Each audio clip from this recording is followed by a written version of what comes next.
So the last of our work with the law of sines is going to be another example involving, we're going to be given all three sides and we're going to be asked to solve the triangle. So we're given A, B, and C, the three sides of the triangle, 5.1, 1.9, and 4.5 respectively. And to solve the triangle means, of course, we need to find the three angles. We got to find angle A, angle B, and angle C. And as is typical for our work, we will use a round to 1 decimal. So round to 1 decimal place here. Now, we're going to use the law of cosines. Anytime you have the three sides given, that's the candidate for the law of cosines. Now, you may use whichever you like. However, there is a rule of thumb that will help you to avoid issues and will expedite the process. You should always try to find the largest angle first. And if you do that, you will avoid some issues that you don't even need to worry about. So the largest angle is the angle which is opposite the longest side. And so of the three sides we're given, side A is the longest. So what that means is we should try to find angle A first. So we're going to try to find the largest angle, which in this case is angle A. Again, angle A is largest because side A is largest. And so we need the formulation of the law of cosines that uses side A and angle A. So we know that's A squared is equal to B squared plus C squared minus 2, these values, BC, times cosine of the angle that corresponds to the leading side. And so, plug all the values in. We have 5.1 squared is equal to 1.9 squared plus C is 4.5 squared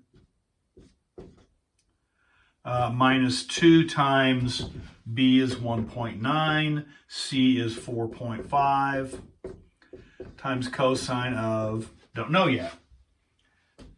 And so we need to take 5.1 and square it. I'm going to subtract this to the left-hand side, subtract that to the left-hand side. So if I do that, I'm going to now go to the calculator. I'm going to take 5.1 squared, subtract off the 1.9 squared, and subtract off the 4.5 squared, and that gives me 2.15. And that is now equal to this, everything else that's over here. 2 times, well, let's go ahead and figure that now. So I have negative, so that's 2 times 1.9 times 4.5 is 17.1.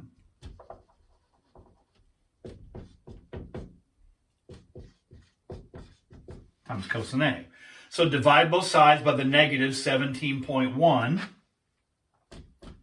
So 2.15 divided by the negative 17.1 gives us cosine of A,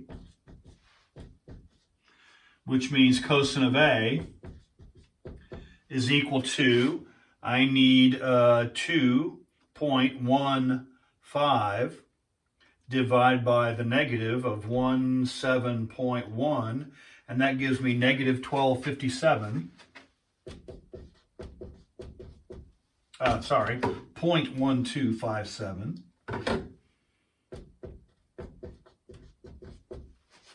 And cosine inverse of that. And I have 97.2. So A, angle A, is cosine inverse of that number, negative 0.1257, and so on. And that comes out to be approximately, round to 1 decimal, 97.2 degrees. So angle A, 97.2 degrees.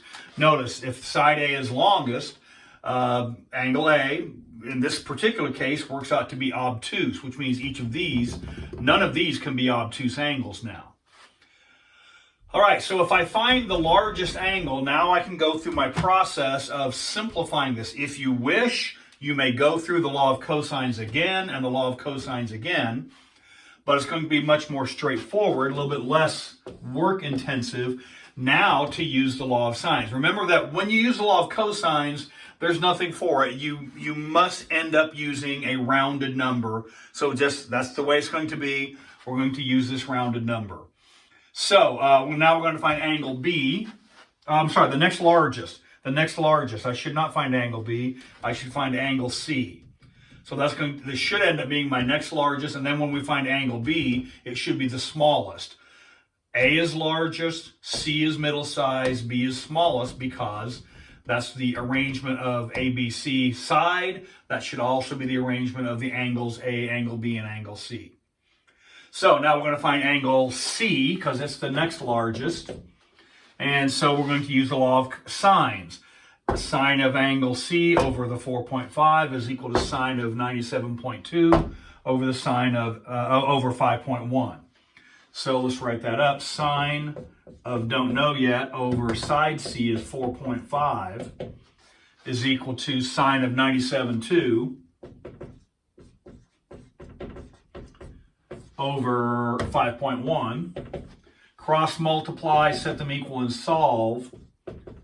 This gives us that sine of C is equal to 4.5 sine of 97.2 degrees over, that's the 5.1.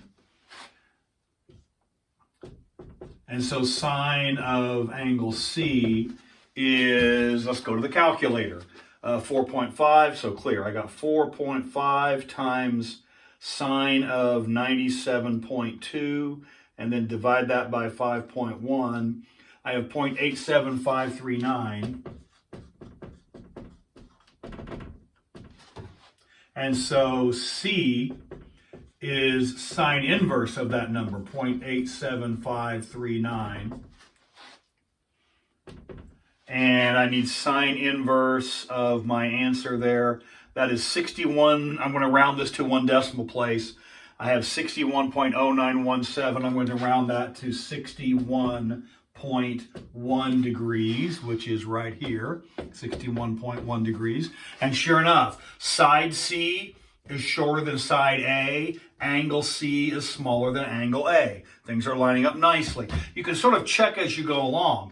If you do this work, and angle C works out to be something bigger than angle A, something here is wrong. You know it's wrong. Go back and fix it. And then finally, we can find angle B, and all we need to do now is subtract from 180. So angle B, that's easy enough to find because angle B is 180 minus the 97.2 minus the 61.1. And that's easy enough because that's just subtraction. So that's 180 minus 97.2 minus 61.1. And that gives me 21.7 degrees. Sure enough, that's the smallest angle. And so we have all of our ducks in a row here. So that's our solution.